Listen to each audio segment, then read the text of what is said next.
We've got a very interesting panel here. The first one up is Brian King. He is the policy director for the prison project, sentencing project, and the major focus of his work is how the prison life and experience filters out into the rest of society.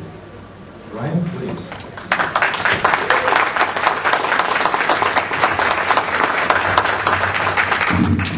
Good morning, thanks. Just on a personal note, I want to say what a real honor it is to be here at this conference. About 10 years ago or so, when I had just begun grad school, a number of people who are here were profoundly influential in both shaping my view on the war on drugs as well as sort of inspiring me to do greater work, and particularly the work of Ethan and Craig really have had a significant impact on my worldview, as I said, when I went to grad school. So it's a real honor from reading these guys to actually sharing a panel with them.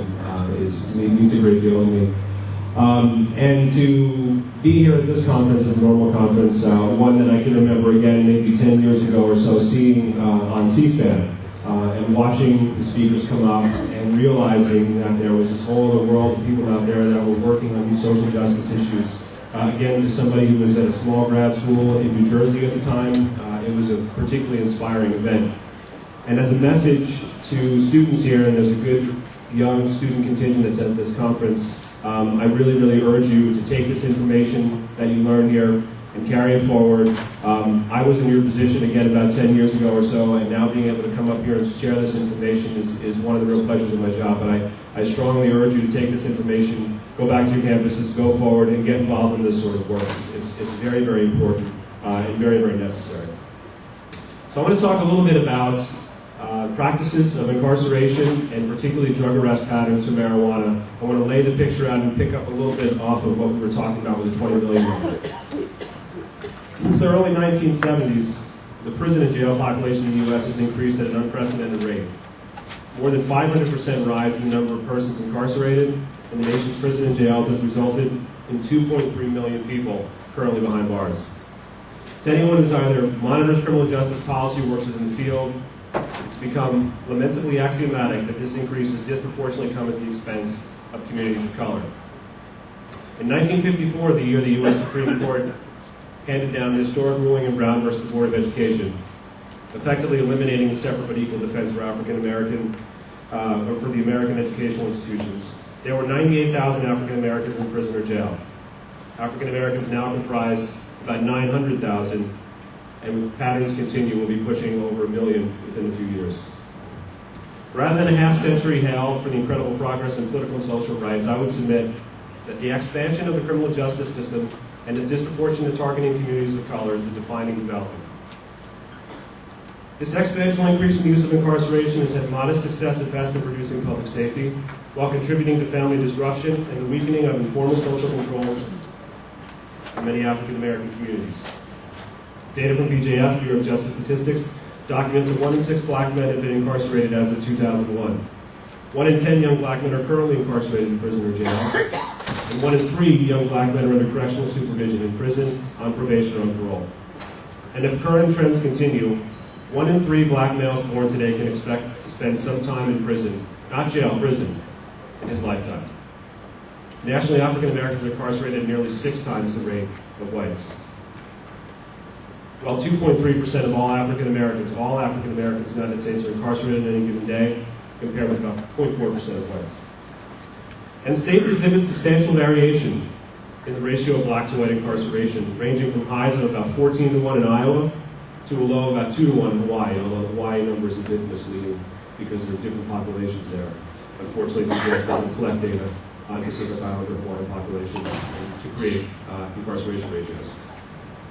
The discretion of policymakers and practitioners in decisions related to arrest, conviction, sentencing, and severity of statutory punishment all contribute to these state rates of imprisonment. And this fact underscores the importance of where and for what offense a person has been convicted in terms of the eventual outcome.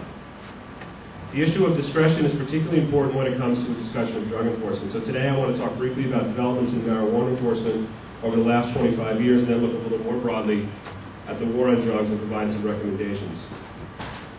While I'll dance back and forth between marijuana and broader drug policy, as you'll see, it's fast becoming a distinction without a difference, as the war on drugs has increasingly come to be dominated by the war on marijuana. No single factor has so comprehensively altered the practice of law enforcement, notably rates of arrest and incarceration over the past 3 decades more than the war on drugs. Since 1980, drug arrests have more than tripled, from 581,000 to nearly 1.9 million in 2005. During that time, the number of persons in state prison for a drug offense increased more than 1,200%, now comprising 1 in every 5 people incarcerated. Between 1987 and 2005, the proportion of all arrests comprised of drug abuse violations increased from 1 in 14 to 1 in 8. By 2005, 4 of 5 drug arrests were for possession, while only 1 of 5 were for sales. Important to keep in mind because law enforcement claims they're targeting high-level distribution networks, but the facts tell quite a different story. Overall, 4 in 10 drug arrests were for marijuana. During the 1990s, 79% of the total growth in drug arrests was attributable to marijuana possession. 79% to marijuana possession. While overall arrest rates were decreasing by 3% in the 90s, marijuana arrests increased by 113%. It's not being hyperbolic to assert that the war on drugs became a war on marijuana during the 1990s. And it wasn't always this way. An examination of historical drug arrest trends illustrates the role of policy discretion in law enforcement, not drug use trends, in shaping these developments. So going back to 1982, marijuana comprised 72% of all drug arrests. By 92, they made up only 20% of all drug arrests. During that same period, the proportion of cocaine and heroin arrests increased from 13% to 55%. These numbers were not driven by drug use trends. They were driven by shifts in law enforcement based upon financial incentives, which I'll discuss a little bit later.